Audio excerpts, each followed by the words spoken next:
자, 오늘 우리 주신 하나님의 말씀 로마서 13장 8절로 14절까지의 말씀, 로마서 13장 8절로 14절까지의 말씀, 우리 신약성경 527면 528면에 있는 말씀이 되겠습니다.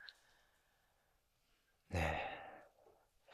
말씀을 찾으시면서 저는 우리 교회는 정말 기도하는 분들이 많구나라고 생각이 드는 게, 뭐 아시는 분은 아시겠지만 저는 이제 우리 부목사님하고도 설교를 이렇게 하자고 대화를 나누지 않습니다. 근데 신기할 정도로 맥이 같아요. 신기할 정도로 하나님이 말씀하시고자 하는 게 둘 중에 하나입니다. 여러분들이 말을 안 들으면 어떻게 하시죠? 동일한 메시지. 근데 여러분들이 좀 성장하시면 바로 그 다음 디벨롭을 시켜주신다는 거죠. 근데 또 오늘 루미나 찬양대도 마찬가지였어요. 예.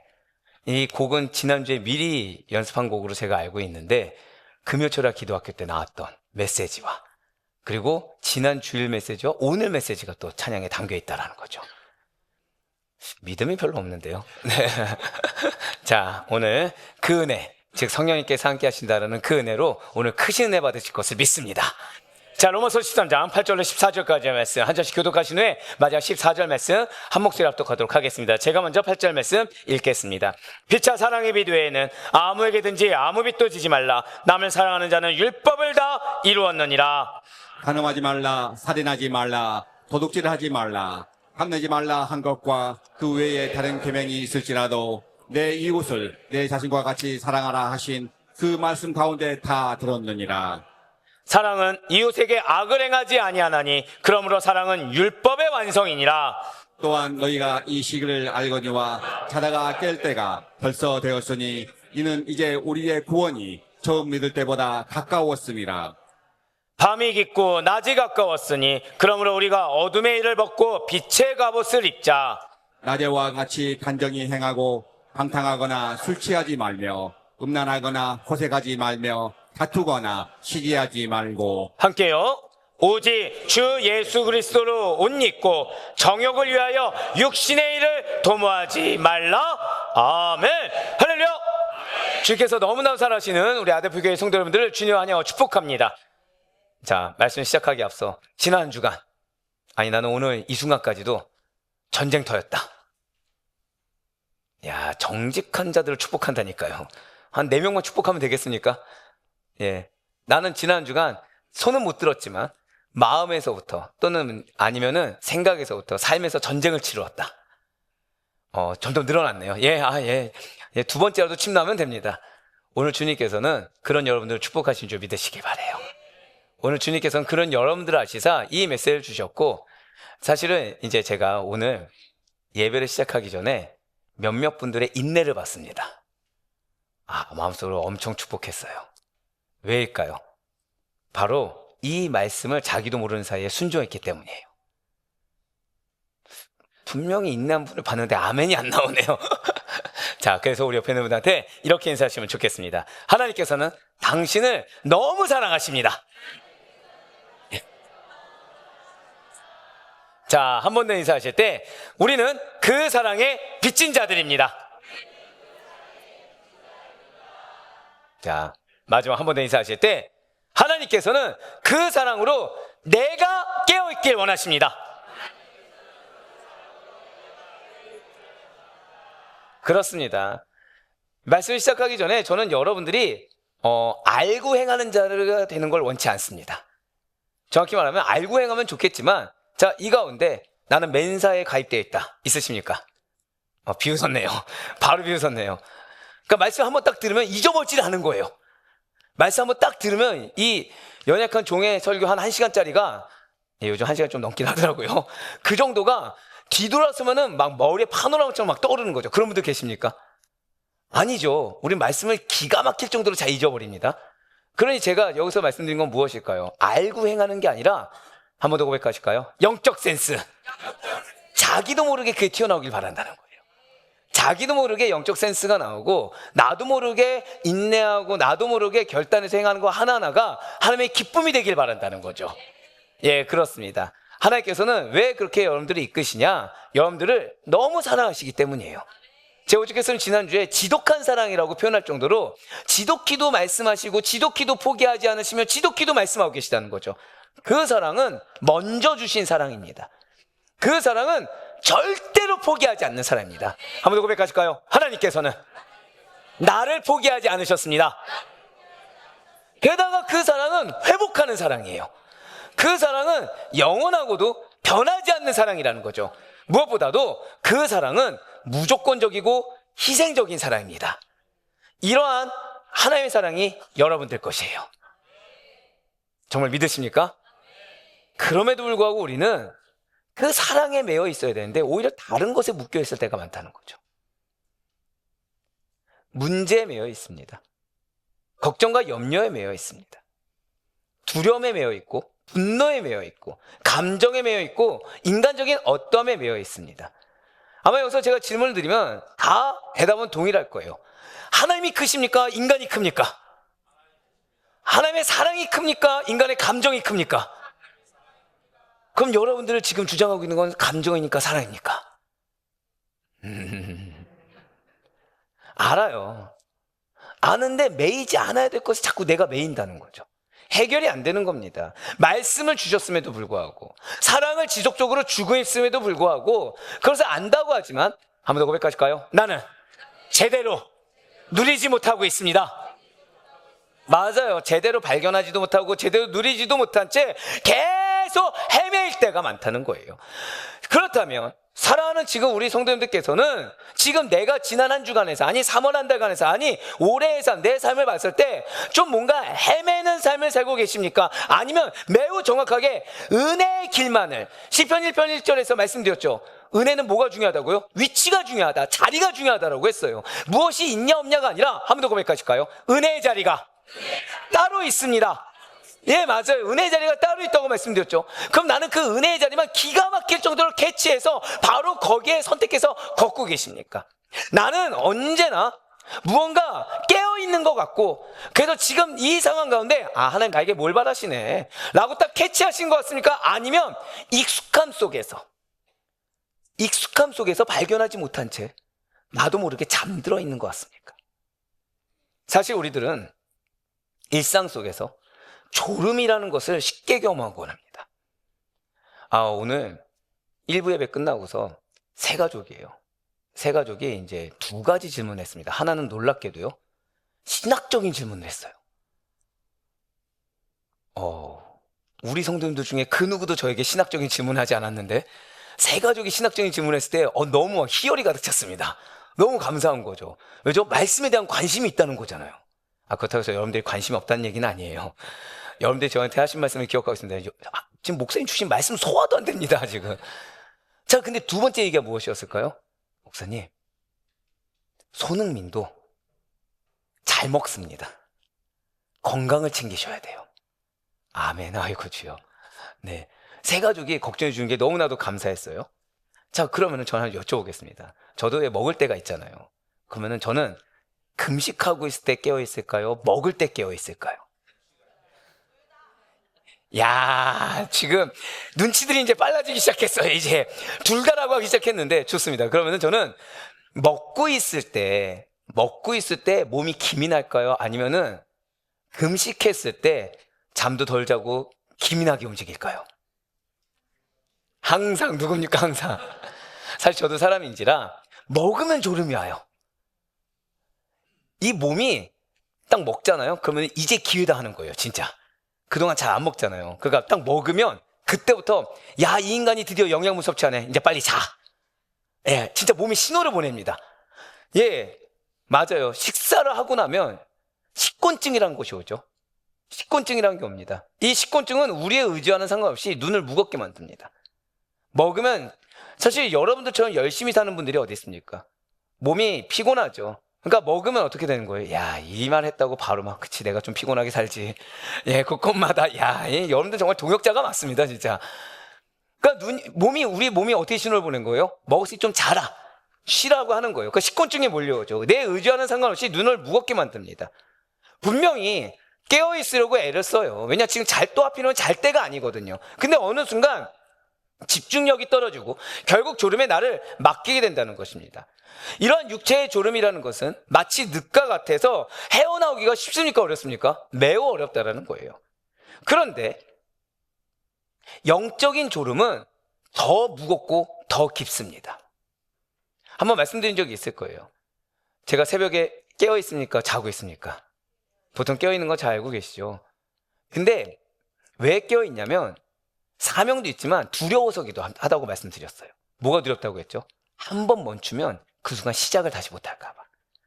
또는 한 번 그 새벽에 그걸 깨는 것을 멈춘 순간 그동안에 여러분들을 위해서 쌓아왔던 것을 다시 처음부터 시작하게 될까 봐. 또는 다시 시작할 수 없을까 봐라는 경각심이란 게 있습니다. 왜요? 영적인 졸음은 더 무겁거든요. 영적인 졸음은 더 집요합니다. 그러니까 여러분들이 한번 게을러지면 그것을 놓치지 않게 하려고 지독히도 붙잡는다는 거예요. 그래서 영적인 그런데 그런 졸음은 피곤함에서 오는 것이 아닙니다. 한번 고백하실까요? 익숙함. 거기서 와요. 영적인 졸음은 피곤함에서 오는 것이 아니라 익숙함 속에서 찾아오는 경우가 허다하다는 거죠. 이런 영적인 졸음은 반복되는 예배와 늘 그냥 내가 붙잡고 있었던 말씀과 기도 속에서 긴장감을 먼저 잃어버리게 하고 하나님 앞에서 나를 스스로 판단하게 하는 거죠. 스스로가 어떤 존재라고 그냥 난 이 정도면 괜찮아, 나는 그러니까 스스로를 계산하게 만든다는 거예요. 바로 그렇게 긴장감을 잃고 감각이 무뎌지게 된다는 겁니다. 그래서 하나님이 나에게 말씀하시고 나에게 이 마음의 영적 자극을 주시는데 이거보다 어떤 자극이 더 커요? 외부의 자극이 더 크게 느껴지는, 그게 바로 영적 감각이 무뎌진 겁니다. 영적 감각이 무뎌진 게 뭐라고요? 하나님이 나에게 말씀 주시고 영적 성령의 자극을 주고 계신데 뭐가 더 크다고요? 외부의 자극이 더 큰 거예요. 이게 내가 지금 영적 감각이 무뎌졌다는 증거입니다. 겉으로는 예배하고 있어요. 그런데 속으로는 졸고 있거나 다른 생각이 나를 좌지우지하고 있다는 거죠. 더 심각한 것은 이 상태가 오래 지속되게 되면 마치 그것이 정상처럼 느껴지게 된다는 겁니다. 그래서 여러분들 중에서 왜 그런 생각하실 때 있죠? 나도 처음엔 그랬어. 나도 처음엔 뜨거웠어. 그런 생각하실 수 있습니까? 없습니까? 야, 저한테 말씀하신 분들이 두 자리 숫자인데 한 명도, 그게 사실은 뭐라고요? 영적 감각이 무뎌졌다. 그러니까 내가 지금 뜨겁지 않은 거, 내가 말씀에 반응하지 않은 게 나도 처음엔 그랬지만 지금은 그럴 수 있다, 지금은 누구나 그럴 수 있다고 여겨버리는 거, 이게 영적 감각이 무뎌지는 겁니다. 그때 되면 오히려 깨어있는 것이 더 불편해지고 점점 하나님이 알게 하신 것이 더 부담스러워지며 잠들어있는 것이 편하게 된다는 거예요. 그래서 마치 신앙생활은 그렇게 하는 것이 정상인 것처럼, 즉 늘 항상 뜨거울 수 없고 늘 항상 깨어있을 수 없고 늘 항상 그럴 수 없다라는 것이 정상인 것처럼 착각하게 만든다는 거죠. 근데 문제는 여기서 또 끝나지 않아요. 죄에 대해서도 마찬가지가 되어버리라는 것입니다. 처음에는 마음이 찢었던 것이, 처음에는 너무 불편했던 것이 점점 무뎌지게 됩니다. 그러다가 더 심해지게 되면 나중에는 이 불편한 거, 무뎌진 것을 이제 아무렇지 않게 받아들이게 되는 거예요. 그러다 보니 마음을 일부러 닫아버립니다. 마음을 일부러 닫고 그냥 외식적으로 표현하고 외식적으로 대하면서 그냥 내가 이 정도 대하는 것은 그래도 내 믿음을 지키고 있다고 착각하게 된다는 거죠. 자, 마음에 두 마음을 품어야 됩니까? 아니면 하나여야 됩니까? 하나여야 되죠. 근데 마음은 이미 불편한데 그것을 표출하기 싫다고 해서 닫아버리는 것이 나름 믿음을 지킨다고 착각하게 만든다는 거예요. 이것이 바로 영적으로 잠든 상태입니다. 그러나 사랑하는 성도 여러분들, 감사하시길 바라요. 자, 지금까지 말씀드렸을 때 불편하셨습니까? 아주 이렇게 스콘을 먹은 것처럼 후련해지셨습니까? 불편하기 짝이 없죠. 근데 왜 감사라고 했을까요? 하나님께서는 그런 여러분들을 그대로 두고 계지 않으시다는 거예요. 하나님께서는 오늘 말씀을 통해 여러분들을 흔들고 계십니다. 한번 고백하실까요? 나를 흔드시고 깨우시고 계십니다. 도망치는 걸 싫어하세요. 모른 척 넘어가는 걸 싫어하세요. 하나님은 여러분들 향한, 한 번 더 고백하실까요? 나를 향한 작정이 있습니다. 예, 작정하셨어요. 포기하지 않고, 솔직히 말씀드릴까요? 촛대로 옮기면 편하거든요. 내가 아니어도 되거든요. 근데 지독히도 사랑하시사 여러분들 붙들고 여러분들을 깨뜨리시길 원하시고 여러분들을 깨어나기 원하시고, 한 번 더 고백하실까요? 나로 하여금 반드시 승리하게 하기를 원하십니다. 그게 하나님의 의지예요. 그래서 감사하셔야 돼요. 불편하죠. 부담스럽죠.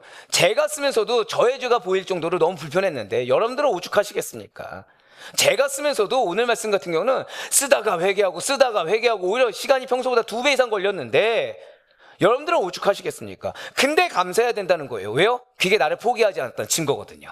그게 나를 너무 잘 아셔서 지금 말씀으로 경책하신 이유가 무엇입니까? 나를 통해 말씀으로 승리하기 원하신다라는 거예요.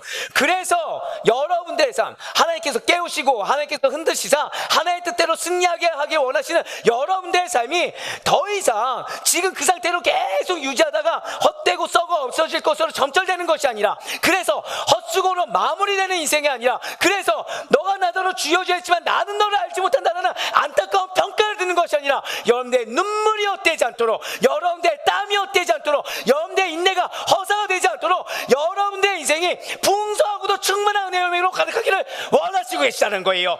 그래서 오늘 말씀을 허락하셨어요. 바로 로마서 16강 복음의 때 41번째 시간이 로마서 13장 8절부터 14절까지의 말씀을 통해 절단 고백하실까요? 깨어남의 시간.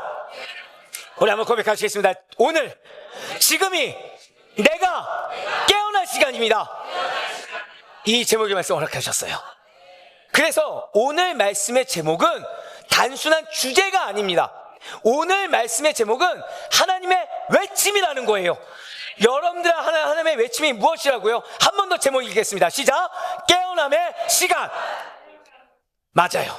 진실로 하나님께서는 오늘 바로 이 시간, 내가, 옆에 있는 자도 아니에요, 내가 다시 살아나게 하시기 위해서, 내가 다시 그 사랑을 느끼게 하시기 위해서, 내가 다시금 외식주의자가 아니라 거룩한 길을 걸어가게 하시기 위해서, 그래서 한번 더 고백하실까요? 나로 하여금 승리를 경험하게 하시기를 원하십니다. 맞아요. 그래서 우리를 깨우고 계세요. 지금이 어떤 시간이라고요? 지금이 깨어나야 할 시간이라는 것입니다.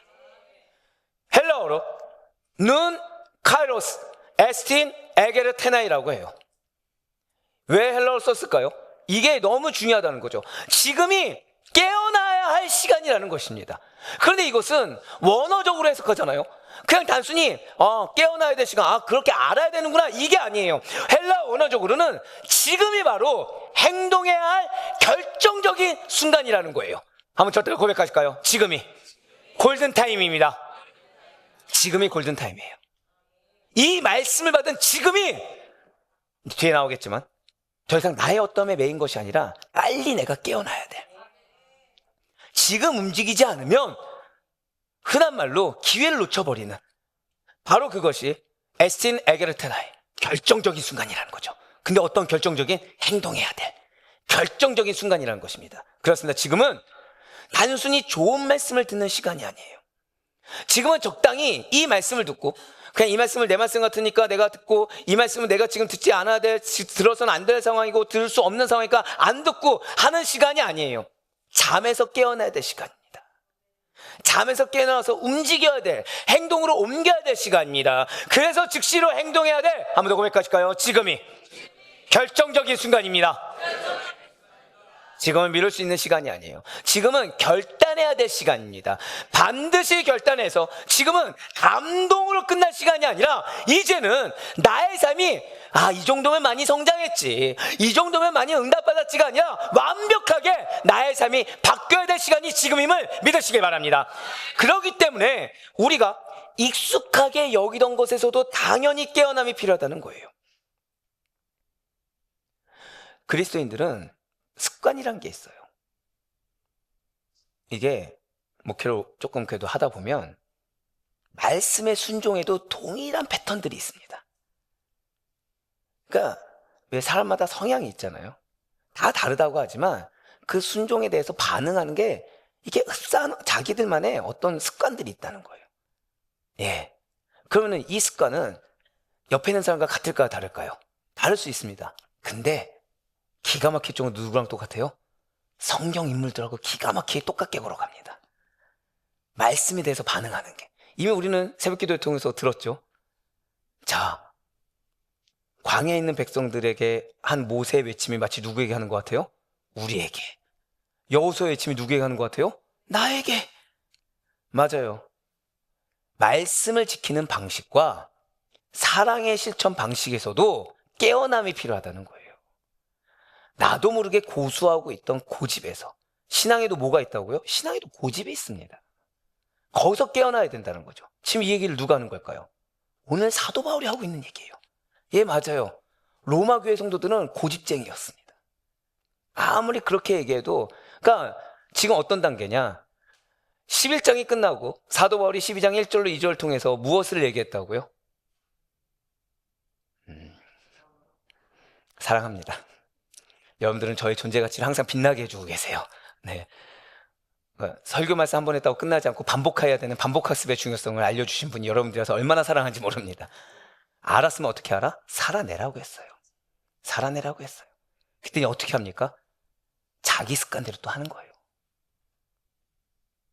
자기 임의대로 하는 거예요.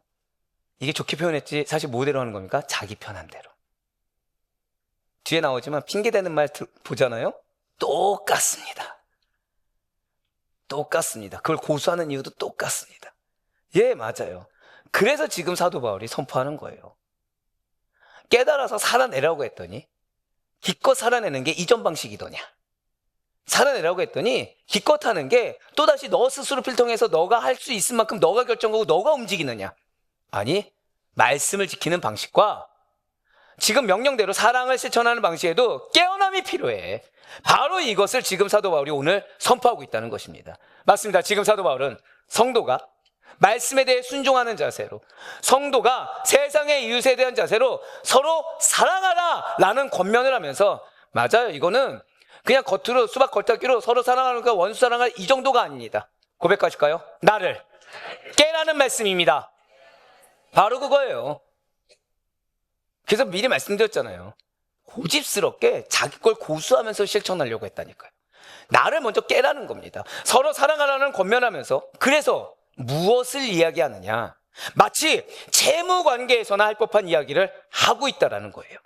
왜 사도 바울이 채무관계에서나 할 법한 이야기를 하는지, 왜 그렇게 강제적으로 적용될 수밖에 없는 이야기를 하는지는 바로 이 부분 때문이에요. 지금 이들은 말씀을 살아내려고 했습니까? 안 했습니까? 했어요. 근데 누구 소견에 오른 대로? 내 소견에 오른 대로. 예, 사도 바울이 얘기했을 때 나 그렇게 해야지 약 올리듯이 했어요. 근데 어느 방식으로? 내 고집스러운 방식으로. 그래서 사도 바울은 지금 채무관계에서나 할 법한 이야기를 하면서 더 강압적으로, 더 강하게 권면합니다. 먼저 오늘 본문인 로마서 13장 8절 말씀 보도록 하시겠습니다. 피차 사랑의 빚 외에는 아무에게든지 아무 빚도 지지 말라. 남을 사랑하는 자는 율법을 다 이루었느니라. 아멘. 자, 지금 붉은색 표현된 문을 보시길 바래요. 피차 사랑의 빚 외에는 아무에게든지 아무 빚도 지지 말라라고 나와 있습니다. 지금 이 말씀이 뭐냐? 모든 다른 채무관계를 정리하라는 거예요. 한번 고백하실까요? 다른 것을 정리하라. 예, 그러니까 무엇을 제외한? 사랑의 빚을 제외한 다른 모든 채무관계의 정리를 명령하고 있다는 거죠. 그런데 지금 이거를 원어적으로 보잖아요. 유독 사도 바울은 사랑의 빚을 지는 것만큼은 오히려 마치 지지한 듯한 발언을 하고 있다는 거죠. 그러니까 다른 것은 정리하는데 무엇은 져야 된다? 사랑의 빚은 져야 된다는 식으로 지금 이야기하고 있다는 것입니다. 자, 혹시 이 자리에 계신 분들 중에 나는 빚더미 있는 것이 참 좋습니다. 나는 없던 빚도 지고 싶습니다. 그래서 나는 빚을 갚아나가기보다는 옆에 있는 은행 가서 이 빚도 져보고 저 빚도 지고, 그 나는 사람한테, 내 옆에 있는 지인한테 그 사람이 나로 인해 어려워하는 것을 즐거워할 정도로 빚을 지고 싶습니다. 빚 지는 것을 좋아해서 굳이 빚을 져가면서 살고 있습니다. 계십니까? 계십니까? 난 남에게 싫은 소리 하는 거 좋아한다. 네. 아니, 나는 남에게 싫은 소리 했을 때 그 사람의 얼굴이 구겨지는 것을 즐겨한다. 네, 없어요. 빚지는 걸 누가 좋아하겠습니까? 우리는 된다면 누군가에게 싫은 소리 하지 않고 여기서 끝나지 않죠. 또 다른 누군가가 나에게 그런 소리 하는 것도 원치 않습니다. 그러니까 내가 빚지는 것도 싫고 남이 나에게 빚을 지는 것도 원치 않는다는 거예요. 우리에게 대출받으라고 종용한 것은 어디죠?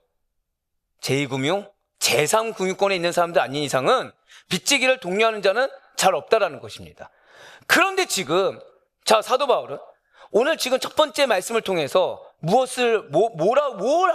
해야 된다고 말했죠? 지금 채무관계 정리하라고 했어요.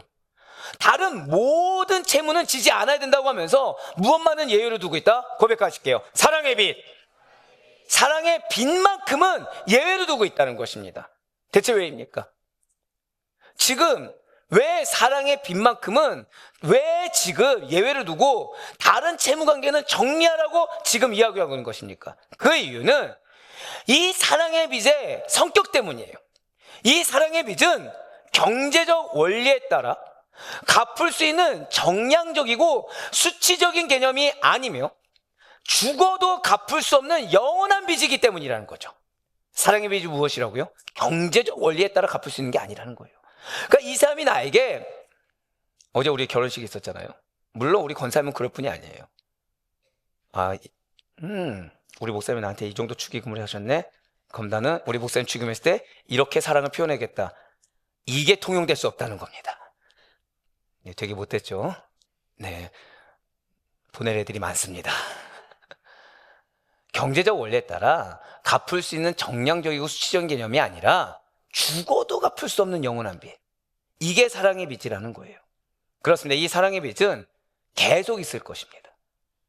지금 이 순간에도, 지금 여러분들이 막 열심히 필기하고 열심히 은혜 받는 이 순간에도 지금 위에서 뭐가 내리고 있습니까? 한 번 더 고백하실까요? 하나님께서 나를 사랑하십니다.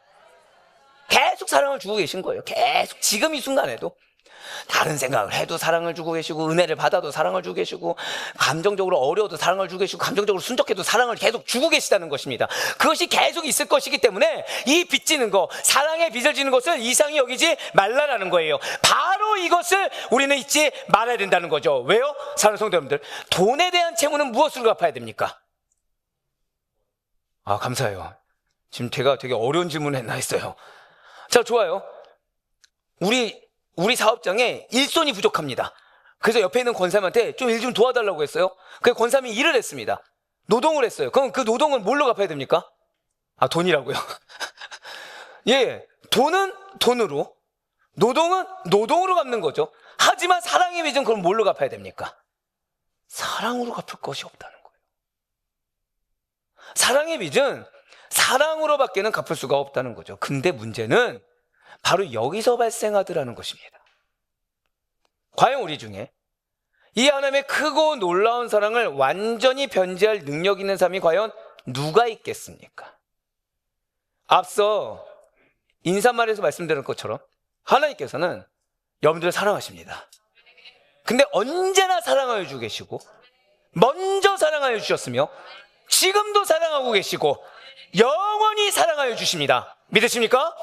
그렇기 때문에 이러한 사랑의 빚이라는 것은 매일, 매 시간, 매분, 매초 언제나 계속해서 우리에게 부과되고 있으며 지금 이 순간에도 계속 겹겹이 쌓여가고 있다는 거예요. 무슨 뜻입니까? 우리가 하나님께 받은 이 사랑의 빚은 갚는다의 개념이 적용될 수 없는 은혜의 영역이라는 거죠.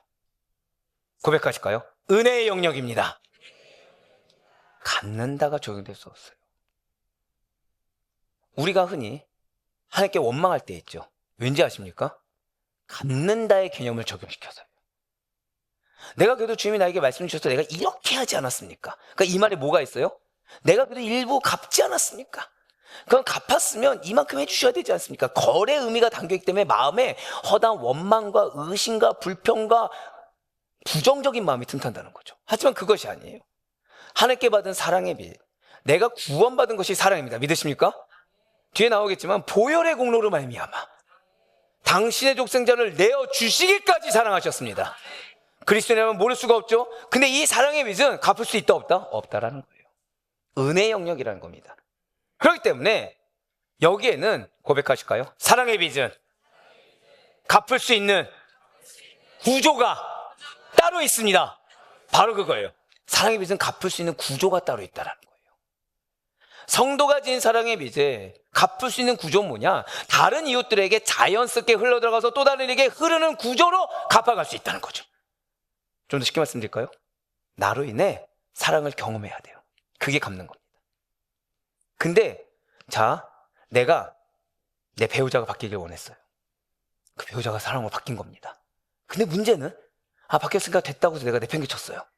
그래서 이 배우자 선에서 끝났습니다. 이건 갚은 겁니까? 안 갚은 겁니까? 안 갚은 겁니다. 다시 한 번 더 보여주시겠어요? 구조를. 이 사랑의 빚은 나에게서 다른 에게로 흘러 들어가는 은혜의 영역이거든요. 계속해서 흘러 들어가야 돼요. 갚는다가 아니라 사실 뭐라고요? 고백하시겠습니다. 흐르는 구조. 흐르는 구조라는 거예요. 그러니까 많이 흘러가면 갈수록 갚는 겁니다. 왜 우리 승법범식이라고 하죠?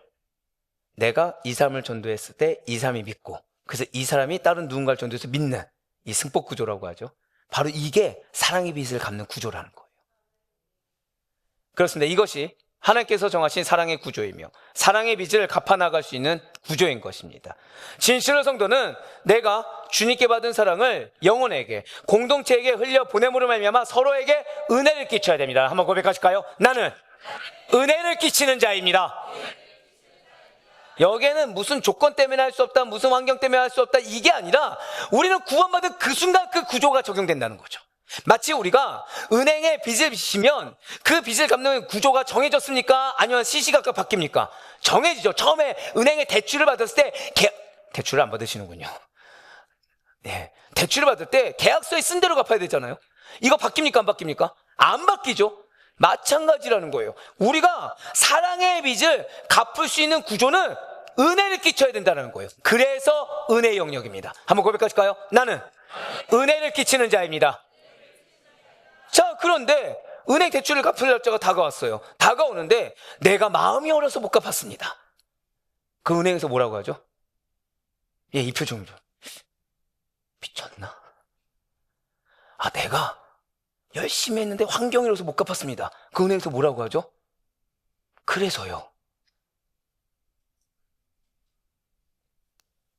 은혜를 끼치는 구조는 다른 변명이 통용되지 않는다는 거예요. 이미 정해진 거기 때문에. 이러한 성도 간에 사랑의 소통이라는 것은 멈춤 없이 진행되어야 할 매일의 의무이며, 서로 사랑하는 일이라는 것은 나의 생명이 다음 날까지 지속되어야 될 영원한 책임이라는 것입니다. 그런데 여기서 질문이 생긴다는 거예요. 그렇다면 지금 왜 사도 바울은 이런 사랑을 어떤 개념으로 결부시켰죠? 우리는 사랑의 뭐한 자라고요? 맞아요. 빚진다라는 개념과 결부시켜서 설명한 이유가 무엇입니까? 아니, 그냥 편하게 자, 서로 사랑하십시오. 예, 그래도 아멘 나오잖아요. 자, 사랑하십시오. 예, 아멘 나오죠. 그럼 이러면 되잖아요. 서로 사랑하라. 끝나는 문제인데, 그런데 왜 듣는 사람이 불편할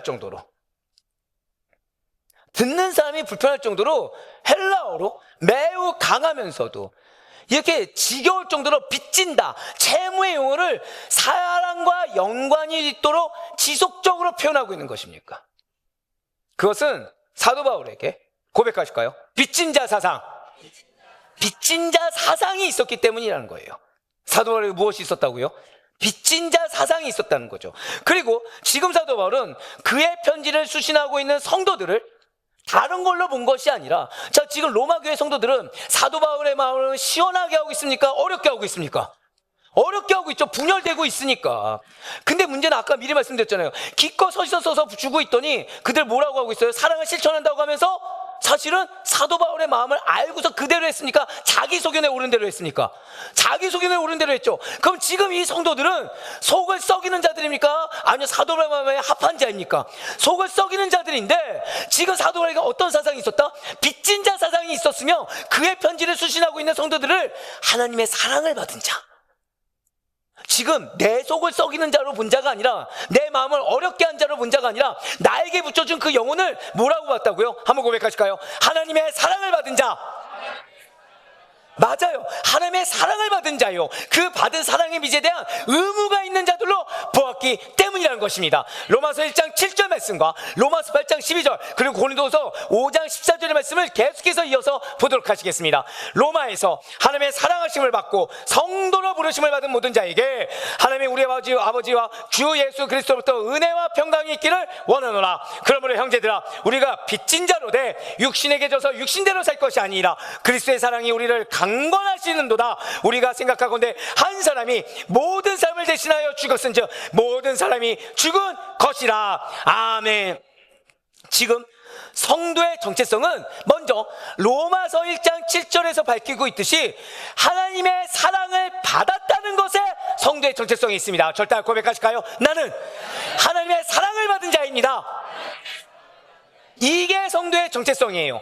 자, 즉 그리스도의 사랑이 아니었다고 한다면 여러분들이 죄 구속함을 받아 구원에 이르는 일도, 또한 여러분들이 거룩한 성도라고 불리우는 일도, 또한 여러분들이 부름받은 자에 합당한 사명과 말씀과 은혜를 받을 일도 전혀 없었을 것이기 때문에 성도의 정체성은 무엇이다? 하나님의 사랑을 받은 자. 이렇게 그 사랑을 힘입어서 성도라고 부르심을 받은 자들, 성도라고 불리우게 된 자들은 사도 바울과 같이 모두 다 어떤 자라고요? 로마서 8장 12절에 노란색으로 뭐라 되어 있습니까? 빚진 자라는 거예요. 우리가 빚진 자로되라고 할 때 빚졌다라는 것은 갚아야 할 의무와 책임 정도로 생각하시면 됩니다. 고백하실까요? 나에게는 갚아야 할 의무와 책임이 있습니다.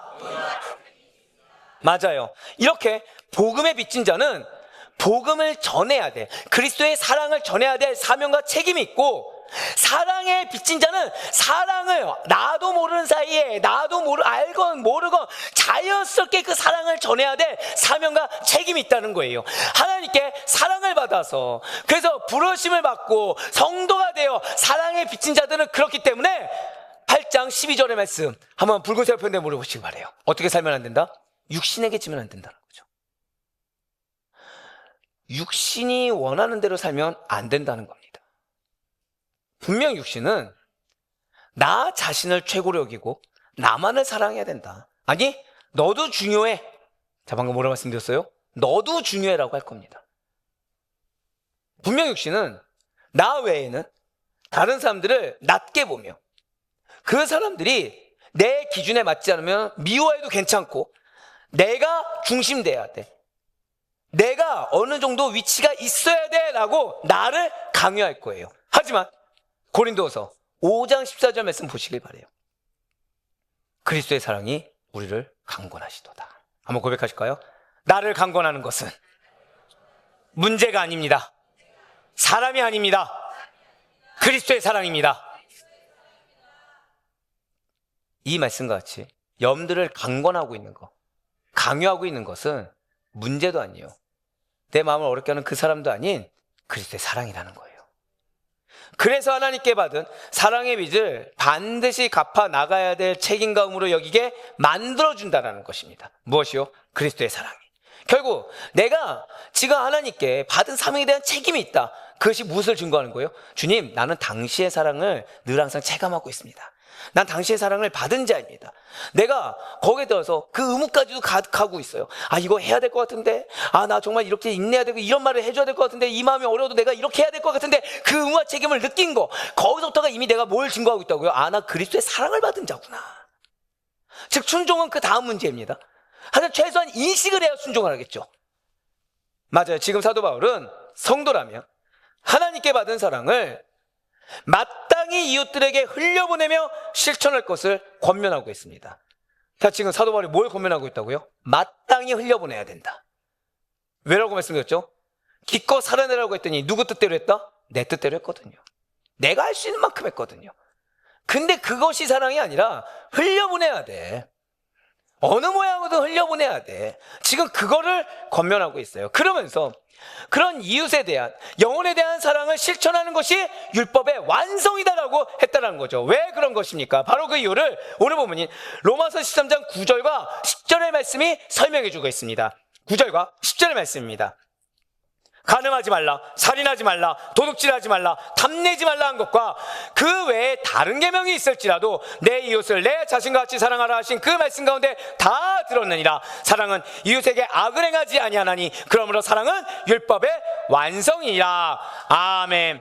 자, 지금 사도 바울은 간음과 살인, 도둑질을 금지하는 것과 같은 모든 율법의 계명이 결국 하나의 말씀 안에 모두 다 포함되어 있는 것이다라고 지금 말하고 있어요.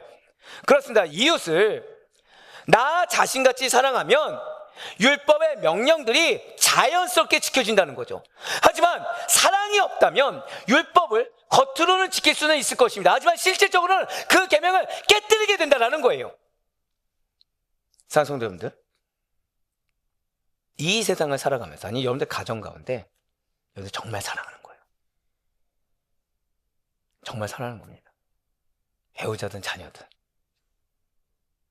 그래서 왜 자녀 어렸을 때 이쁘십니까 안 이쁘십니까? 지금 예를 들어서 윤별이 이쁩니까 안 이쁩니까? 할머니를 긁어도, 뛰지마 했는데 뛰어가다 넘어져도 예쁘죠? 아유, 뛰지 말라고 했는데 뛰어가다 넘어졌잖아요. 내 말 안 들었잖아요. 예쁩니까? 또 누굴 얘기해야 되지? 다들 너무 젊으셔서 손주가 없네. 예, 이뻐요. 근데 좋아요. 물론 죄송합니다. 그러려고 했지만 사오니까 부모가 하지 말란 걸 하는 거예요. 예쁩니까 안 예쁩니까? 네. 근데 똑같잖아요. 윤별이도 하지 말란 거 해서 넘어졌고, 우리 아들내미도 하지 말란 거 해서, 뭐 넘어지든 뭘 하든 그 결과물을 맞이했는데 왜 한쪽은 이쁘고 왜 한쪽은 안 이쁜 거죠? 내 사랑이 변질한 거예요, 지금. 진짜로 사랑하면 무슨 행동을 했냐에 따라서 내 마음이 바뀌는 게 아니라, 하지 말란 것을 해서 넘어져도 예쁜 거고, 내가 하라고 한 거를 했을 땐 더 예쁜 거고. 맞아요. 살아가면서 사랑의 마음이 있으면 전쟁할 이유가 없습니다. 진짜 사랑의 마음이 있으면 그 사람의 자존심을 훼손할 일도 없고, 그 사람의 유익을 훼손시킬 일도 없다라는 거예요. 사랑한다고 말은 하면서도 실상은 내 니즈를 가지고 내 유익을 위해서 상대방에게 나도 모르는 사이에 피해를 끼치고, 상대가 내 말대로 움직이길 원하며 거기에 대해서 상대가 나를 믿고 있는데 그 마음에 배신까지 한다고 한다면 그것은 말과 행동이 다르다고밖에는 할 말이 없다라는 거죠. 진짜 사랑이 아니라는 거예요. 그것은 사랑이 아니라 오히려 죄고, 오히려 무관심이며, 오히려 미움밖에는 안 된다는 거죠. 오히려 집착밖에는 안 된다는 것입니다. 고백하실까요? 사랑과 집착을 분별해야 합니다. 맞아요. 내가 진짜 사랑하는 건지, 아니면 내가 집착하는 건지. 차이는 뭐라고요? 집착을 하면 내 뜻대로 안 되면 화가 납니다. 근데 사랑을 하면 내 뜻대로 안 돼도 옆에 있는 존재만으로 기쁘다는 거예요. 자, 지금 말씀드렸죠. 사도 바울. 로마 교회 성도들이 사도 바울 말을 듣고 있습니까? 아니면 또 꼬아서 보고 있습니까? 자기속에는 옳은 대로 자기 멋대로 해석하고 있어요. 근데 지금 무엇으로 받다고요? 하나님의 사랑을 받은 자. 그러니까 이 영혼만 잘 될 수 있으면 내 말을 지금 듣냐 안 듣냐가 중요한 것이 아니라 정말 하나님의 말씀대로 되기만을 바라는 거예요. 그러니까 인내할 수 있는 거죠. 인내해서 한 번 더 도전할 수 있고, 한 번 더 권면할 수 있고, 끝까지 품을 수가 있는 겁니다. 지금 이 사람이, 이 로마 교회 성도들이 어떻게 행동에 따라서 사도 바울의 편지 내용이 바뀌는 것이 아니라는 거예요. 방금 뭐라 말씀드렸어요? 바뀌는 게 아니라는 거죠. 내 말이 왜 바뀝니까? 내 행동이 왜 바뀝니까? 나는 진짜 사랑이 아니라 뭘 하고 있었다고요? 사실은 집착을 하고 있었다는 거죠. 내가 원하는 목표대로의 집착. 여기에 과정도 정해놨어요. 이 길대로 가야 착한 아들이지, 이 길대로 가야 착한 남편이고 착한 아내지, 교회가 이렇게 해야지, 가정이 이렇게 해야지. 내 길을 딱 정해놓고서 그대로 안 되면 마음이 어려워지는 거예요. 근데 그것은 사랑이다 집착이다? 집착이라는 거죠. 하나님의 사랑은 그렇지 않다라는 것입니다.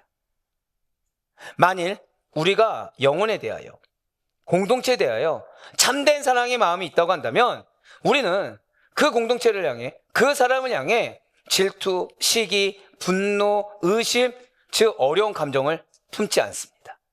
10절의 말씀처럼 사랑은 오히려 이웃에 대한 악을 그치게 한다는 거예요. 고백하실까요? 사랑은 악을 분별하게 합니다. 내 고집을 부리지 않게 돼요. 내 정답을 고수하지 않게 돼요. 내가 희생하는 거? 아니 그동안 이렇게 왔는데 왜 갑자기 그런 거야? 이게 나올 수가 없다는 거죠. 내가 설령 이렇게 하더라도, 그리고 더 나아가 악을 그만두는 것, 즉 이게 잘못된 거였구나 깨닫는 거에서 그치지 않고 오히려 선을 행하게 만든다는 거예요. 이처럼 사랑이 있는 마음, 집착이 있는 마음이 아니라 사랑이 있는 마음은 이미 율법이 요구하는 모든 것을 지키게 합니다. 이렇게 율법에 대하여 단순하게 잘 기억하셔야 돼요. 하지 말라 하는 행위로만 보는 것에서 깨어나게 한 사건이 바로 복음입니다. 진실로 사도 바울은 지금 하나님이 여러분들의 지경을 높여주길 원하시는 거예요. 잘 들으시길 바라요. 사도 바울은 이전까지 율법을 행위의 기준으로만 인식했습니다. 즉 말씀을 들으면 이렇게 해야지 저렇게 해야지 딱 이 정도로 끝났다는 거예요. 이렇게 하면 되지 저렇게 하면 되지 딱 그 행동 양식으로 정했다는 거죠. 하지만 예수님을 만난 겁니다. 복음을 깨닫게 됐어요. 그러니 똑같은 말씀인데 그 전에 봤던 똑같은 율법에 대해서 더 높은 차원의 은혜와 사랑의 흐름 속에서 보게 되더라는 것이죠. 쉽게 말씀드릴까요? 하나님은 여러분들이 정말로 예수님을 만나기 원하십니다. 그렇게 되면 똑같은 말씀이라도 더 높은 차원의 은혜를 맛보게 된다는 거예요. 똑같은 사람이고 동일한 환경인데 거기에 있는 무슨 흐름을 본다고요?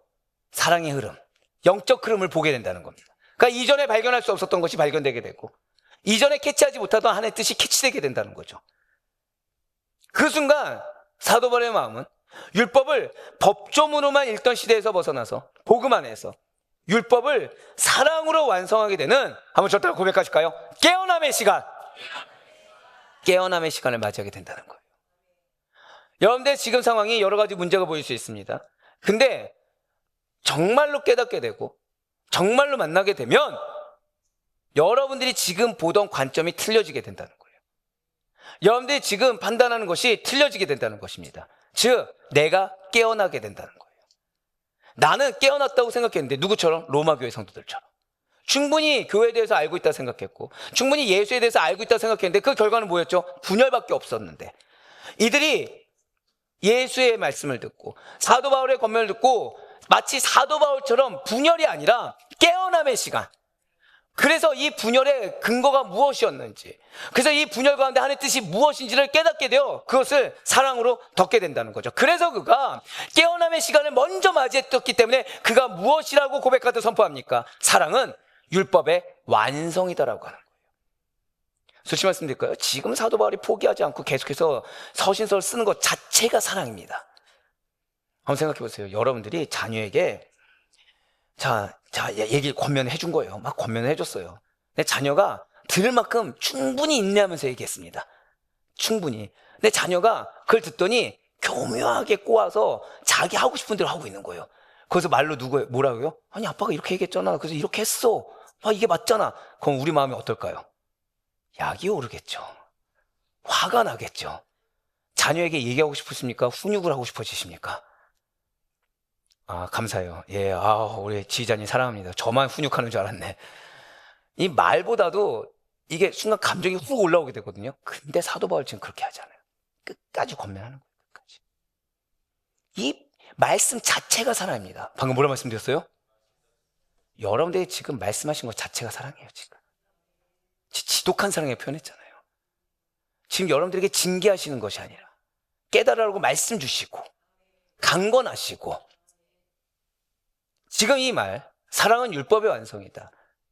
이 말은 율법이 향했던 궁극적인 목표인 그 사랑을 실제로 삶에서 실천하는 것이 복음이다라는 뜻이에요. 즉 내가 복음을 알았으면 삶에서 제대로 실천해야 된다는 겁니다. 사랑하는 성도 여러분들, 우리들의 인생에 언제 다툼과 시기가 일어나고 언제 분쟁과 갈등이 일어나게 됩니까? 이거 하라 저거 하라, 사사건건 이래라 저래라, 너 말을 옳고 너 말이 틀리다라는 개인적인 생각과 조급망, 그리고 마음도 다스리지 않는 상태에서 제어되지 않는 그 입술에서 튀어나오게 되는 사사로운 언쟁이 결국 전쟁을 야기하지 않습니까? 이제는 그런 분쟁과 갈등을 끊어내야 된다는 거예요. 아니 정확히 말씀드릴까요? 고백하실게요. 이제는 나의 가정에 갈등을 끊어내길 원하십니다. 맞아요. 어떠한 핑계와 어떠한 이유에서라도 결국 전쟁을 맞이해버리고 마는 상황과 삶이 아니어야 된다는 거죠. 그러니 사랑에 빚진 자라는 이 큰 틀 안에서 무엇보다 복음적 시각으로 영혼을 바라볼 수 있는 우리가 되게 하길 소망합니다. 내가 먼저 예수를 만나 그 예수의 사랑을 좀 체감하고, 내가 체감하지 못했다고 한다면 주님 사실은 내가 예수님의 사랑이 뭔지 모르겠습니다 고백하는 가운데 정말 그 사랑을 체감해서 나의 삶에 있는 그 전쟁을 끊어내기 위해 한 번 더 고백하실까요? 나의 시각이 변화되어야 합니다. 맞아요. 나의 시각이 복음적 시각으로 변화되어 그 영혼과 상황과 문제를 바라볼 수 있게 바래요. 잘 기억하세요. 저 사람이 구원에 이르게 하는 것에 있어서 무엇에 이르게요? 구원에 이르게 하는 것에 있어서 지금 내가 문제 삼고 있는 이 일들이 정말 중대 사안인가? 구원을 좌지우지할 정도의 중대 사안인가? 과연 지금 저 사람의 마음을 어렵게 하는 것을 감수하고서라도 끄집어내야 돼. 그래서 언젠가 싸움으로 번질 만한 일인가라는 것을 하나님 앞에서 스스로에게 질문해 봐야 돼요. 지금 내 마음은 어려울 수 있죠. 근데 이 어려운 마음이 저 영혼의 구원과 직결된 건지, 지금 이 어려운 마음이 도저히 표출하지 않으면 내가 미쳐버릴 것 같은 이 마음이 정말로 하나님 앞에서 언젠가 싸움으로 번져서 야 너가 의로운 분노구나 하고 인정받을 만한 계좌일 것인지 질문해 봐야 된다는 거예요. 좀 더 적나라하게요. 과연 저 영혼의 가치가 이 사건 하나로 결정되어질 만큼 하찮은 것인지 스스로에게 질문해 봐야 된다는 거예요. 저 영혼의 가치가 아니 하나님 이거 너무 억울하지 않습니까? 라고 하면서 정죄돼도 될 만한, 이 말 한마디로 저 영혼이 나락으로 빠져도 될 만한 그 정도의 가치 있는 것인지를 질문해 봐야 된다는 거죠. 우리가 손가락질하는 그 영혼, 우리가 마음을 닫아버린 그 영혼은 우리가 어렵다고 생각하고 우리가 정죄하며 우리가 마음을 닫아버리고 우리가 피하고 싶은 그 영혼은 하나님께서 예수님을 십자가에 못 박아 죽이심으로 말미암아 그 값진 보혈을 대가로 치르고 사심받은 그 무엇으로도 끊을 수 없는 고백하실까요? 그 영혼도 하나님의 사랑을 받았습니다. 그걸 잊지 마시길 바라요. 자, 여기까지 들으시면 어떤 생각 드십니까? 편안하십니까? 후련하십니까? 이 사랑이 쉬울까요? 어려울까요? 이러한 사랑의 대상, 가족, 이웃, 심지어 원수까지도 포함합니다. 그렇다면 좋아요. 언제까지 해야 될까요? 죽기까지 매일 계속하라는 거예요. 예, 이 말씀 드리면 바로 이렇게 반응이 나오죠. 목사님, 무슨 말씀인지 알겠습니다. 근데 내가 지금 아직 준비가 안 됐습니다. 아직은 내 마음이 그 정도가 아니고요. 아직은 때가 아닌 듯 하니까 조금 더 성장하고 성숙하면 돼 순종하겠습니다. 아직 제가 직분도 받았지만 그 정도 신앙은 아닙니다.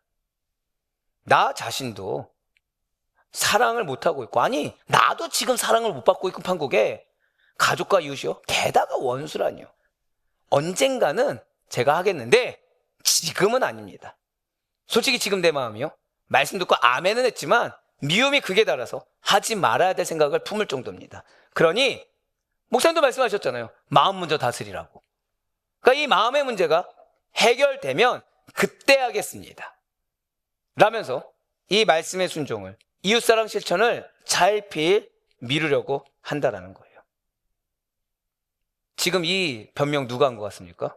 제가 앞서 말씀드렸죠. 누구도 했다고요? 이게 로마교회 성도들 얘기였어요. 사도 바울이 얘기 다 알고 있다고. 그랬더니 그들이 뭐라고 합니까? 자, 로마교회 성도들 왜 분열했죠? 서로 잘났다고 싸웠죠. 이방인 출신 그리스도인, 유대인 출신 그리스도인 서로 잘났다고 싸웠죠. 갑자기 그 순간 뭐가 됐어요? 겸손해지는 거예요. 내 신앙이 그게 아니라고. 그 전까지는 내 신앙이 좋다고 싸우던 자들이 갑자기 어떻게 됐다고요? 이 말씀의 순종 앞에 내 신앙이 그 정도가 아니라 갑자기 겸손해지는 거예요. 그럼 이 겸손은 진짜입니까? 거짓입니까? 실천하기 싫어서 난 실천하지 않겠다고 얘기한 거랑 동일하죠. 근데 문제가 있죠. 이런 우리에 대해서 이미 하나님께서 하신 말씀이 있다라는 거예요.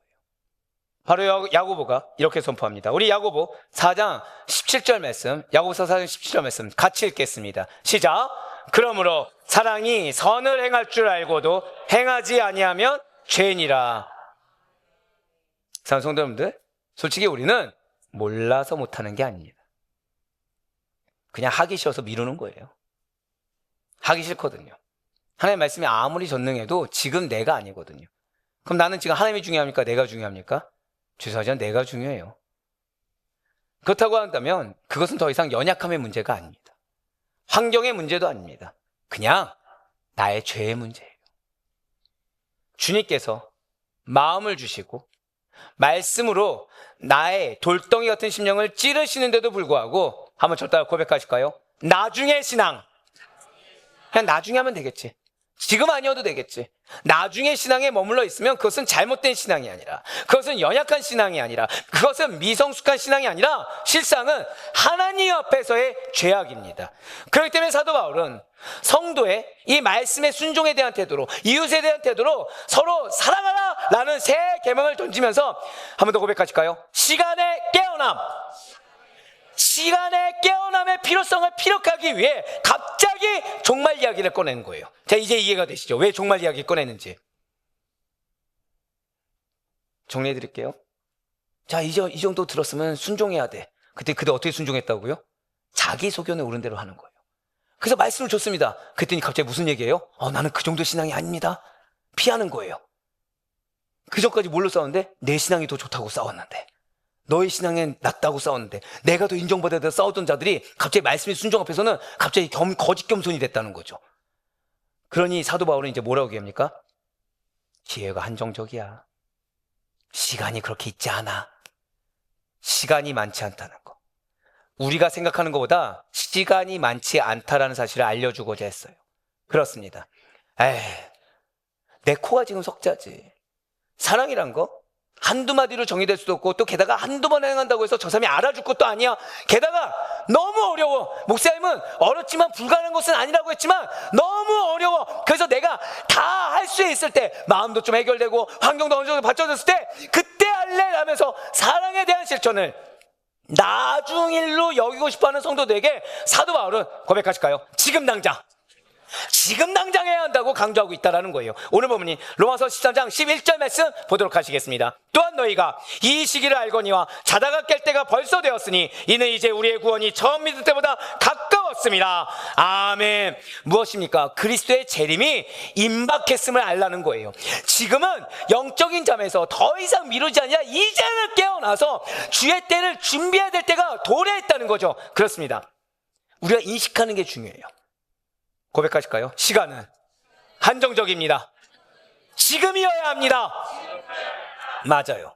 우리가 그냥 시대도 아니고 종말의 시대를 살고 있다는 사실을 인식하는 거, 그리고 하나님의 기회는 한정적이라는 것을 알고 있는 것이 매우 중요합니다. 왜냐하면 그러한 종말론적인 긴박감과 긴장감을 가지고 살아가는 자들만이 보다 진지한 삶을 살 수 있기 때문이라는 거예요.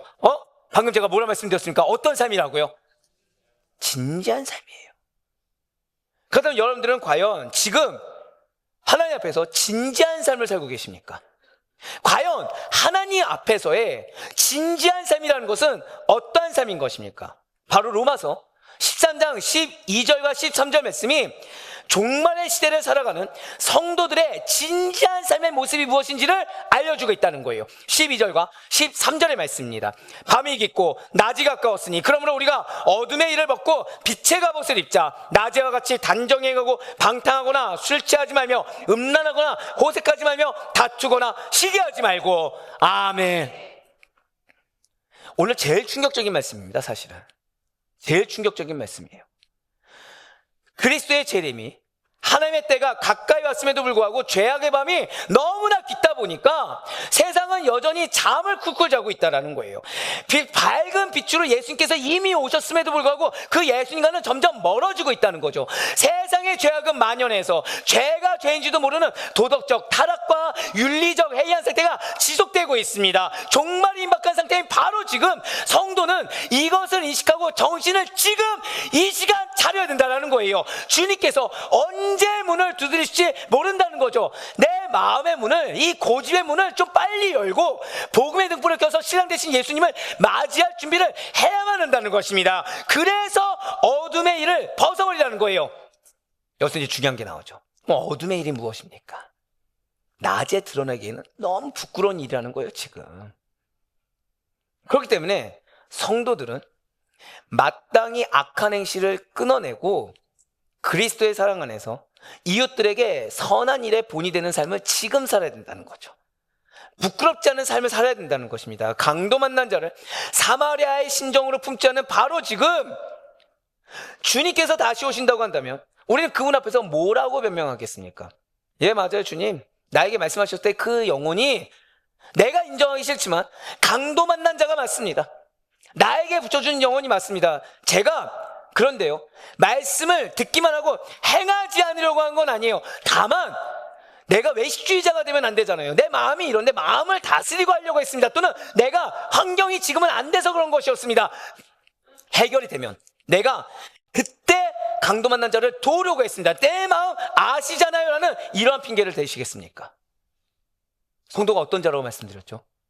사랑의 빛을 갚아나가는 자라고 말씀드렸어요. 우리의 구조는 뭐라고요? 흘러가는 구조라고 말씀드렸죠. 어느 때에서는 막아 있고 어느 때에서는 흘려보낼 수 있는 게 아니라는 거죠.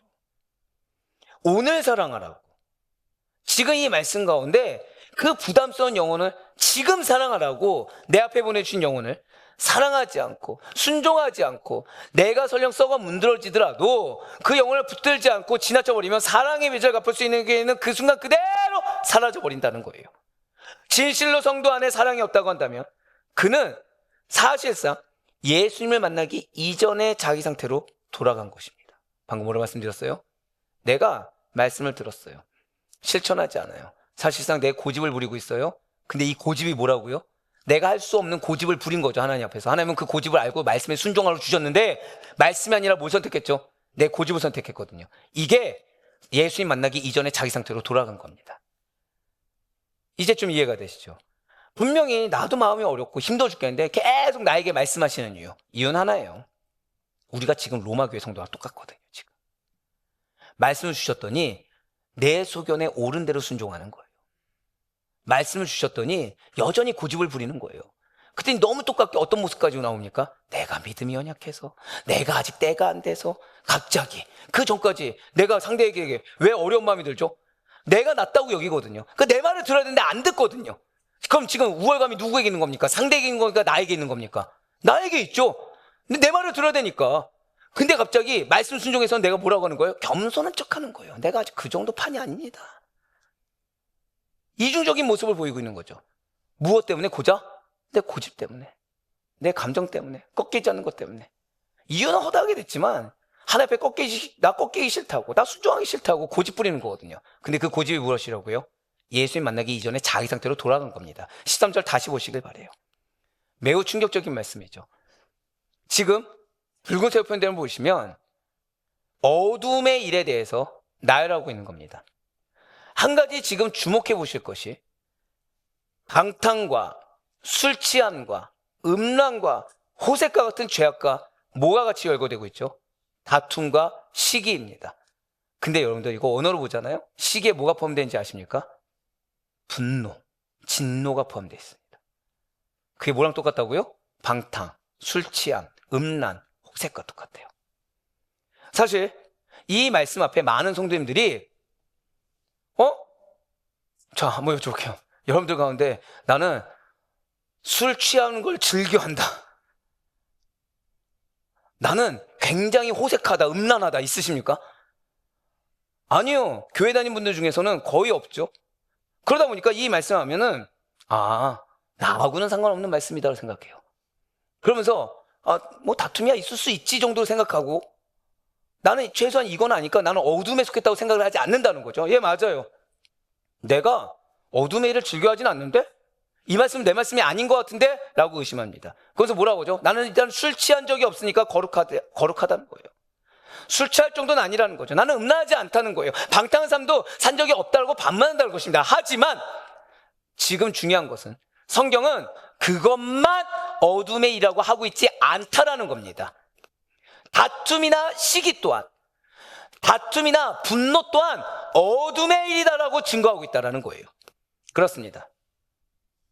우리는 나도 모르는 사이에 어둠에 속해 있습니다. 그래서 고집 부리는 거예요.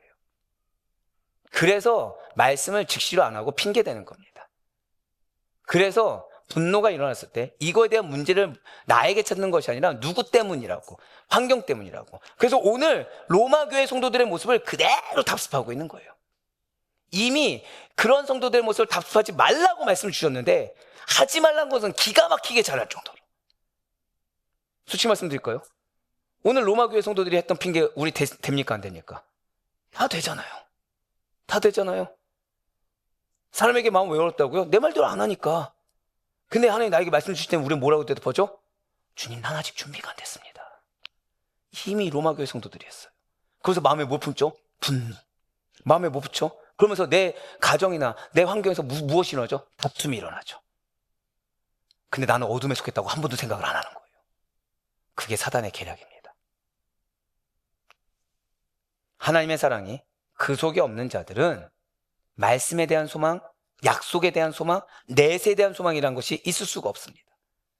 이 땅이 전부고 내가 전부이기 때문에 일일비하면서 흐느적거리는 누구 앞에서, 하나님 앞에서 진지하지 못하고 하나님 앞에서 이래도 되죠, 저래도 되죠, 흐느적거리는 삶을 산다는 거예요. 하나님 앞에서 어떠한 신앙적인 줏대나 소신도 없다는 거죠. 그러니 그 신앙하는 자세는 말해 무엇하겠습니까? 이렇게 하나님의 사랑이 없는 자들은 어둠의 생각을 가지고 살아가요. 어둠의 마음을 가지고 살아갑니다. 인생을 어떻게 바라보죠? 나는 후회 없어. 나 이 정도 살았으면은 난 상관없어. 난 지금 죽어도 돼. 또는 나는 죄송합니다, 이혼해도 돼. 나는 도망쳐도 돼. 믿음 있는 척 호언장담합니다. 또는 한 번뿐이니까 그래도 이게 신앙이 내가 마음이 편해야지라고 하면서 내 속에는 옳은 대로 하면서 나도 모르는 사이에 남들은 안중에도 없는 모습을 보여버린다는 거예요. 이러한 지독한 이기주의와 인본주의적인 판단, 생각, 마음이 바로 어둠의 일입니다. 하지만 잊지 마세요. 여러분과 저는 다른 정체성을 가진 자들입니다. 우린 도망치는 자들이 아니라고 그랬죠. 우린 침체가 아니라 어떤 자들이라고요? 침노하는 자예요. 내 고집을 침노하는 게 아니라 하나님의 은혜를 침노하는 자들이고, 그 말씀의 순종을 통해 반드시 승리하고 말겠다라는 주의 뜻에 대한 순종을 침노하는 자들이지, 침체가 마치 신앙인 것처럼 겸손인 것처럼 착각하는 자들이 아니라는 것입니다. 우리는 달라야 돼요. 우리는 마땅히 빛 가운데 나아가야 합니다. 12절을 다시 보시길 바라요. 지금 후반절에 우리가 어둠의 일을 벗고 빛의 갑옷을 입자라고 사도 바울이 매우 적극적으로 성도들을 권면하고 있지 않습니까? 번쩍번쩍하게 광택, 빛이 나는 갑옷이 대장군의 영예라고 한다면 그리스도의 영예는 빛된 삶에 있습니다. 그리고 그 빛은 성결한 생활과 영생을 소망하는 삶의 자세, 말씀의 자세에서 드러나게 된다는 거예요. 영생과 약속을 소망하지 않는 사람은 이 땅에 물질에 집착하게 되고 나에게 집착하게 돼요. 아까 말씀드렸죠. 사랑을 해야 되지 집착을 해서는 안 된다고. 지극히 자기중심적으로 생각하고 행동하게 됩니다. 오가며 만난 영혼들, 매일 식탁에서 또는 매일 직장 업무 데스크에서 마주하는 가족과 동료를 그냥 전적 사랑의 대상, 하나님 나에게 붙여주셨지, 내 사랑 헛되잖아, 하나님 알아주셔, 하나님 반드시 약속 실시하실 거야, 그 소망이 아니라 내가 이만큼 했는데 왜 저러는 거지? 내가 이만큼 했는데 왜 저밖에 안 되지? 나도 모르는 사이에 이용하고 착취하며 미워하는 대상, 판단하는 대상을 보게 된다는 거죠. 그런데 하도 어둠에 물들어 있으니까 그것이 뭐가 문제인지도 모른 채 그러한 생각과 마음과 삶을 계속 유지한다는 거예요. 그러니까 말씀을 들어도 그 사람 때문에 안 되는 겁니다. 말씀을 들어도 그 환경 때문에 안 되는 겁니다. 그럼 그 삶이 없으면 해결될까요? 아니요, 또 다른 삶이 대체하겠죠. 그 환경 해결되면 또 괜찮아질까요? 아니요, 또 다른 환경이 대체되겠죠. 왜요? 내가 지금 변화되지 않았거든요. 아니, 빛으로 된 갑옷을 입어야 될 성도가 다 벌거벗은 임금님처럼 초라하게 어둠과 버타며 살아가셔야 되겠습니까?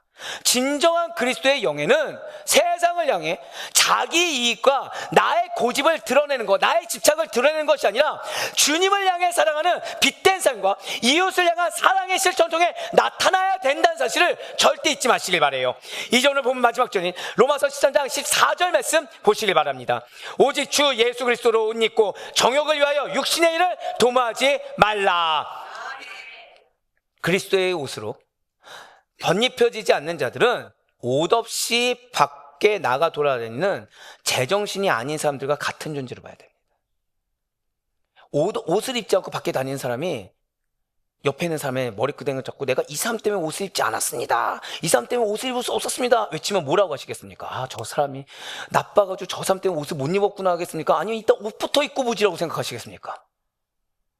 지금 핑계대는 게 중요한 게 아니라 내가 옷부터 입고 봐야 돼요. 지금 내 고집 부리면서 내 자리를 고수할 게 아니라 빨리 옷부터 입어야 된다는 거죠. 근데 옷 입는 것도 정해졌다 안 정해졌다? 옷 입는 방법이 정해졌다는 거죠. 사랑의 구조가 정해지듯이 내 방법으로는 안 된다는 거예요. 성도라면 반드시 빛의 갑옷과 같은 그리스도의 옷을 덧입어야 합니다. 그리스도의 것으로 덧입혀지지 않는다고 한다면 그는 정욕과 육신의 일에 탐닉할 수밖에 없고 나의 고집에 집착할 수밖에 없습니다. 진실로 예수 그리스도는 우리의 지혜와 거룩함과 의로움과 구원함이 되시기 때문에 성도라고 한다면 이러한 그리스도의 옷을 입지 않을 경우에는 너무나 당연히 계속해서 문제가 발생하고 수치스러우며 부끄러운 삶을 살 수밖에 없다는 거예요. 그러니 더 이상 트러블이 일어나는 걸 원치 않는다. 더 이상 내가 수치를 당하기 싫다, 부끄러움 당하기 싫다고 한다면 종말이 가까우면 가까울수록 더욱 빛된 삶을 살아가야 한다는 거죠. 그리스도와 같이 성결한 삶, 서로 사랑하는 삶을 살아내야만 한다는 거예요. 그래서 이대의 성경이 이렇게 증거하고 있는 것입니다. 고린도전서 1장 30절 말씀과 히브리서 10장 25절의 말씀을 보도록 하시겠습니다. 너희는 하늘부터 나서 그리스도 예수 안에 있고 예수는 하늘부터 나와서 우리에게 지혜와 의로움과 거룩함과 구원함이 되셨으니 모이기를 패하는 어떤 사람들의 습관과 같이 하지 말고 오직 권하여 그날이 가까울수록 더욱 그리하자. 아멘. 이거예요. 우리는요, 날이 가까울수록, 즉 신앙의 연수가 더해가면 더해갈수록 더 지쳐하면서 느슨해지는 자들이 아니라 그러할수록 더 깨어있는 자들입니다. 한번 고백하실까요? 시간이 지날수록 더 깨어 있어야 합니다.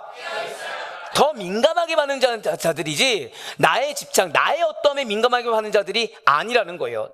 그러니 더 사랑해야 됩니다.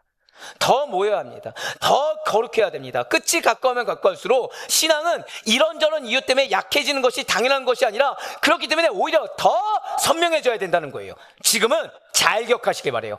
전 존재적 깨어남의 시간입니다. 우리 같이 읽으실까요? 시작. 전 존재적 깨어남의 시간. 이게 무슨 말씀이냐? 사랑에 대한 이해도 깨어나야 돼요. 붙여준 영혼에 대한 지금까지의 판단을 다 버리고 그 영혼에 대한 이해도 깨어나야 됩니다. 율법에 대한 말씀에 대한 이해도 깨어나야 됩니다. 우리들의 이 시간에 대한 인식도 나의 정체성 역시도 당연히 깨어나야만 합니다. 진실로 우리는 사랑에 비친 자로, 한 번 더 고백하실까요? 나는 사랑에 비친 자입니다. 사랑에 비친 자로. 그래서 상대가 어떤 스탠스냐 이게 중요한 것이 아니라 나는 하나님의 사랑을 받은 자답게 살아가는 거고 상대의 변화나 반응에 상관없이 행하는 자로서 그 가운데 나의 가정을 물들이자 그 영혼의 체질을 변화시킨 것을 경험할 자들이 여러분과 저라는 거예요. 그리하여 시와 때를 분별하며 살아가는 여러분들, 그리하여 무엇보다 그리스도로 옷 입은 존재로 살아가야 된다는 거죠. 그러니 이제 우리는 선택해야 돼요. 여전히 잠들어 있을 것인가? 하지 말라고 한 그들의 행태를 기록해서 그들의 행태와 동일한 모습으로 반복해서 질책의 본이 될 것인가? 아니면 종말을 의식하며 살아감으로 말미암아 깨어있는 존재의 본이 될 것인가? 여러분들의 가정을 정말 축복되게 변화될 것인가? 아니면 지금 고작 그 고집과 집착 때문에 계속해서 시를 뒤로 미뤄가면서 계속해서 우리 가정의 역사를 내가 막고 있을 것인가? 오 주여, 이제는 정말 내가 잠에서 깨겠습니다. 시와 때를 분별하지 못하고 사랑에 게을렀던 죄, 나에게는 열심이었지만 그리스도의 사랑에 게을렀던 죄를 내가 회개합니다. 더 이상 나를 주장하지 않고 나의 고집과 집착을 내려놓고 오직 그리스도로 옷 입기를 소망합니다. 그날이 가까울수록 더욱 깨어 사랑하며 살도록 제발 나의 전 존재를 깨어나게 하시고 나를 주장하여 주시옵소서. 이 고백이 여러분들 삶 속에 실제가 되길 간절히 소망합니다. 이 믿음의 결단과 선포를 주님께서 기뻐하시사 친히 도우시고 힘주심을 경험하시길 바라요. 마지막 선포하실까요? 주님께서는 내가 경험하길 원하십니다. 그래 바라올 건 없기는 오늘 우리를 깨어있게 하신 이 주님의 명령 앞에 또다시 로마교회 성도들처럼 우월감에 분열해 놓고서 말씀의 순종 앞에 겸손한 척하는 것이 아니라 이제는 나를 깨어있게 하신 나에게 명령하신 주의 명령에 아멘으로 순종해서 그 순종한 여러분을 통해 회복의 놀라운 역사가, 응답의 놀라운 역사가 일어나는 여러분들의 삶과 가정과 공동체가 되기를 주님의 이름으로 간절히 축원합니다.